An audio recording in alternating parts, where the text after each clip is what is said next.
Today we will read chapter 2nd in geography, land, soil, water, natural vegetation and wildlife resources. In this chapter we will read about the land, soil, water. These all are the natural resources and they all are necessary for our life. So first of all, you know, we read this chapter. In a small village in Tanzania, Africa, Mamba gets up very early in the morning to fetch water. She has to walk a long way and return after a few hours. She then helps her mother in the house and joins her brother in taking care of their goats. एक छोटा सा गांव है Tanzania में, Africa में. वहाँ पर Mamba जो है वो सुबह बहुत जल्दी मॉर्निंग में उठ जाती है पानी लाने के लिए. And she has to walk a long way, और वो बहुत लंबा रास्ता तय करती है और कुछ घंटों के बाद वापस लौटती है. सी देन हेल्प हर मदर, उसके बाद वो अपनी माँ की मदद करती है घर में और अपने भाई को ज्वाइन करती है उनकी गॉड्स की देखभाल करने के लिए. All her family owns is a piece of rocky land around their small hut. सभी जो फैमिली के सदस्य हैं उनके पास जो है एक रॉकी लैंड है, एक चट्टानी भूमि का एक टुकड़ा है और वो उनकी छोटी सी झोपड़ी के चारों ओर है. मम्बाज फादर कैन बियरली ग्रो सम मेज and beans on it after toiling hard. Mamba के जो फादर हैं वो वहाँ पर जो है कुछ मक्का उगाते हैं और मटर बीन्स जो होता है, बीन्स जो वो उगाते हैं. This is not enough to feed their family for the whole year, और ये उनके लिए काफ़ी नहीं होता है उनके परिवार के लिए पूरे वर्ष भर के लिए. Peter lives in the heart of the sheep rearing region in New Zealand. Peter जो है वह रहता है उस क्षेत्र में न्यूजीलैंड के जो सीप रियरिंग का हार्ट कहा जाता है. Where his family runs a wool processing, जहाँ पर उसका परिवार एक वूल प्रोसेसिंग चलाता है, वूल प्रोसेसिंग फैक्ट्री चलाता है. Every day when he returns from school, प्रतिदिन जब वो स्कूल से लौटता है, Peter watches his uncle taking care of their सीप. तो पीटर देखता है कि उसके जो चाचा हैं वो उनकी सीप की देखभाल करते हैं. Their sheep yard is situated on a wide grassy plain with hills in the yard in the far distance. उनकी जो सीप यार्ड है वह जहाँ स्थित है वह वाइड ग्रेसी प्लेन है जो कि हिल से दूरी पर स्थित है. It is managed in a scientific way using the latest technology. Peter's family also grows vegetables through organic farming. ये सब मैनेज किया जाता है एक साइंटिफिक तरीके से, जो है एक लेटेस्ट टेक्नोलॉजी का उपयोग करके. पीटर का जो परिवार है वो सब्जियां भी उगाता है ऑर्गेनिक फार्मिंग के द्वारा. Mamba and Peter stay in two different parts of the world and lead very different lifes. Mamba और पीटर दोनों ही अलग अलग वर्ल्ड के अलग अलग हिस्सों में निवास करते हैं और उनकी जो लाइफ स्टाइल है वो बहुत ही अलग है. This difference is because of the differences in the quality of land, soil, water, natural vegetation, animals and the uses of technology. तो ये जो अंतर है, क्योंकि ये जो अंतर है उसमें क्वालिटी ऑफ लैंड है, सॉइल है, वाटर है, नेचुरल वेजिटेशन का डिफरेंसेस होता है, एनिमल्स और यूजेस ऑफ टेक्नोलॉजी. ये सभी ऐसे फैक्टर्स हैं जिनके कारण ये अंतर हमको दिखाई देता है. The availability of such resources is the main reason places differ from each other. तो इस प्रकार के जो संसाधनों की जो उपलब्धता होती है यही सबसे मुख्य कारण है जो कि एक दूसरे स्थान में अंतर स्पष्ट करता है. तो सबसे पहले we will read about the land. Land is a very important resource, okay, and it is a most important natural resource and it covers only about 30% of the total area of the earth's surface, and all parts of this small percentage area not habitable. The uneven distribution of the population in different parts of the world is mainly due to varied characteristics of land and climate. The rugged topography, steep slopes of the mountains, low-lying areas susceptible to water, logging, desert areas, thick forested areas are normally sparsely populated or uninhabited. Plains and river valleys offer suitable land for agriculture, hence, these are the densely populated areas of the world. As you read about the land, and you know the land is a very important natural resource for the human life, and it covers around 30% area of the total earth surface, and all part of the this small percentage are not habitable. Okay, so the uneven distribution of the population is at different parts of the world. For example, India is the second largest populous country in all over the world, and the China is the largest country, and both of countries are also situated in the Asian continent. Okay, and the mainly two varied characteristics of the land and climate are the rugged topography. Basically, in a previous classes you have also read about the topography, and topography basically we can say that it is the size, and size of the land and steep slopes of the mountains and the low lying areas. So many different parts in the world we see. Okay, and land areas are the different in all over part the world, and logging desert areas, because thick forested areas are normally sparsely populated और uninhabited. जैसे हम desert areas को देखते हैं, या water logging areas को देखते हैं, या फॉरेस्टेड एरियाज़ को देखते हैं, तो नॉर्मली वहाँ पे जो पॉपुलेशन होता है वो कैसा होता है, स्पार्सली होता है, यानी वो वहाँ पर जो जनसंख्या जो निवास करती है वो एक बिखरे हुए रूप में होती है, जबकि जो प्लेन्स एरियाज़ होते हैं या रिवर वैलीज होते हैं वहाँ पर ज़्यादातर सूटेबल एरियाज़ होते हैं एग्रीकल्चर के लिए, और वहाँ पर जो है पॉपुलेशन जो होता है वो काफ़ी डेंस पॉपुलेशन होता है। तो वर्ल्ड का ज़्यादातर जो डेंस पॉपुलेशन जहाँ पर इनहेबिट होता है वो ऐसे रीजन्स होते हैं जहाँ पर प्लेन और रिवर वैलीज़ के एरियाज़ होते हैं।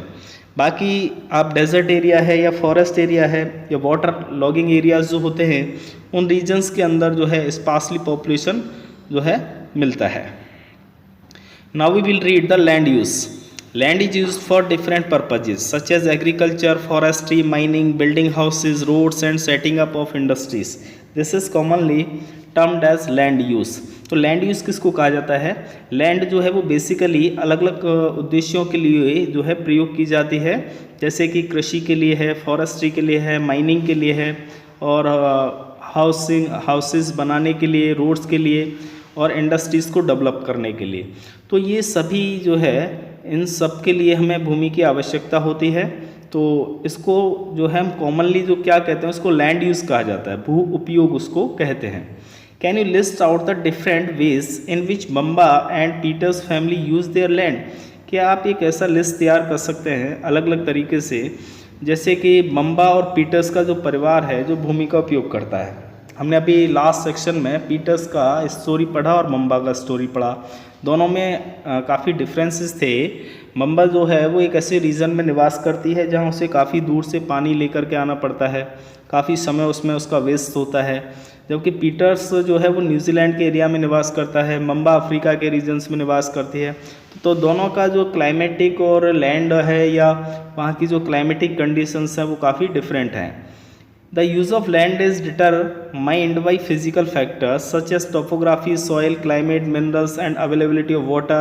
Human factors such as population and technology are also important determinants of land use pattern.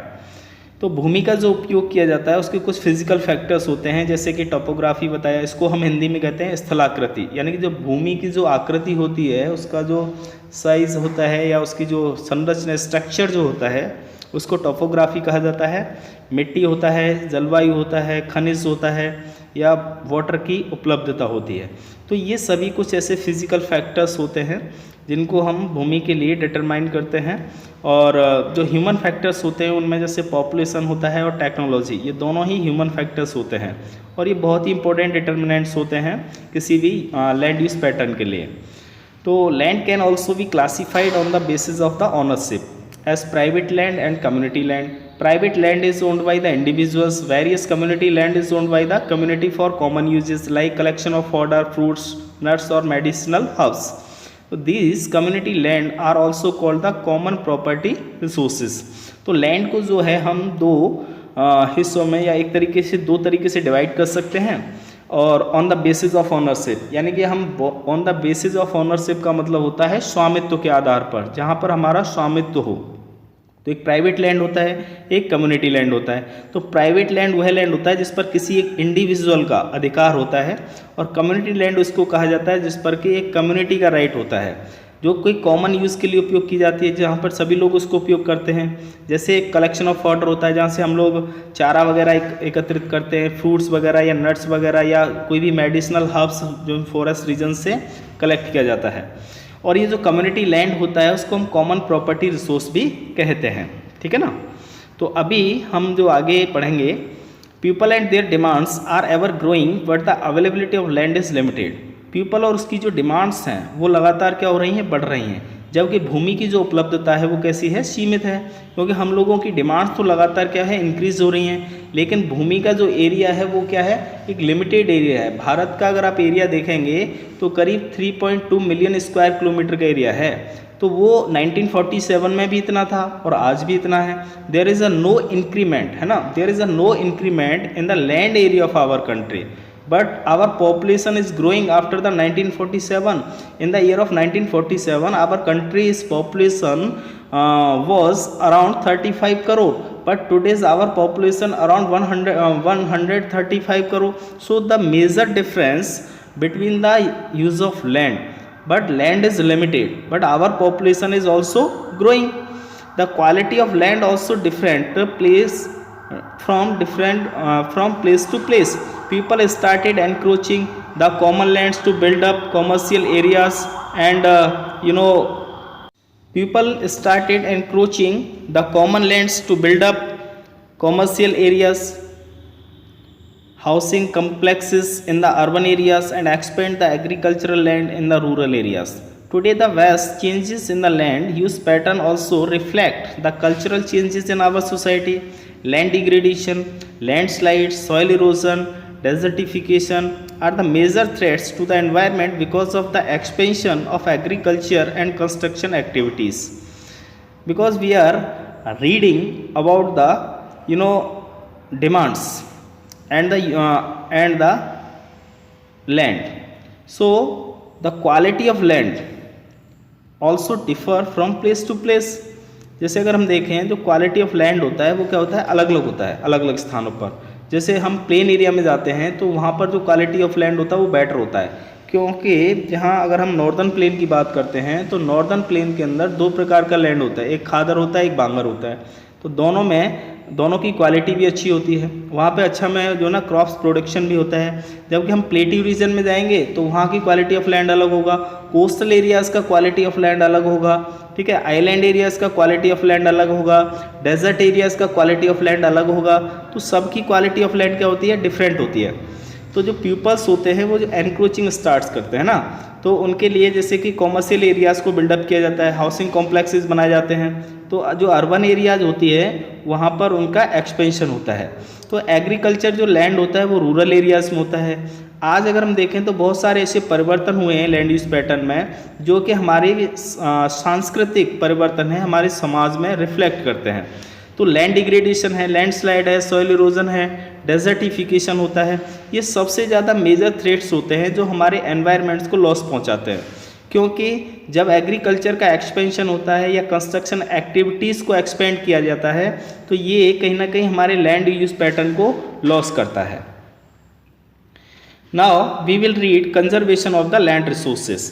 Growing population and their ever growing demands has led to a large scale destruction of forest cover and arable land. and has created a fear of losing this natural resource. Therefore, the present rate of degradation of land must be checked.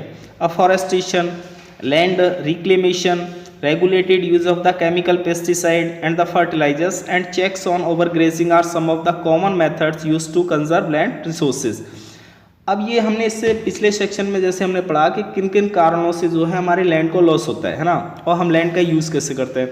अब हमें पढ़ना है कि हम land resources को conserve कैसे कर सकते हैं, उनको संरक्षित कैसे कर सकते हैं. तो जो बढ़ती हुई जनसंख्या है या जो हमारी बढ़ती हुई जो डिमांड्स हैं वो कहीं ना कहीं लार्ज स्केल डिस्ट्रक्शन होता है, जिससे कि हमारा जो फॉरेस्ट कवर एरियाज होते हैं उनका लॉस होता है और वो जो एरिया होता है वो अरेबल लैंड में कन्वर्ट हो जाता है.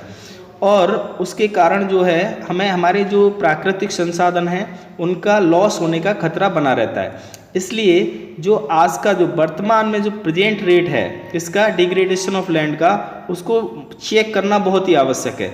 जैसे अफॉरेस्टेशन होता है, लैंड रिक्लेमेशन होता है, या regulated use of the chemical pesticides या फर्टिलाइजर्स. क्योंकि आज क्रॉप्स के अंदर हम बहुत सारे जो है केमिकल फर्टिलाइजर्स और पेस्टिसाइड्स को यूज़ करते हैं, जिसके कारण जो भूमि होती है उसके अंदर क्या होता है, एक तरीके से बेसिस बढ़ जाते हैं ना, उसके अंदर एक क्षारीयता उत्पन्न होती है. तो हमें उनको समय समय पर चेक करते रहना चाहिए. दूसरा कारण क्या है कि जो ओवर ग्रेजिंग होता है, तो कई ओवर ग्रेजिंग के कारण क्या होता है कि वहाँ पर भी एक समस्या उत्पन्न होती है एफॉरेस्टेशन की. ठीक है ना. And you know over grazing are some of the common methods used to conserve land resources.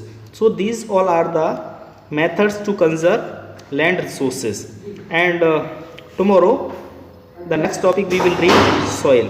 Okay.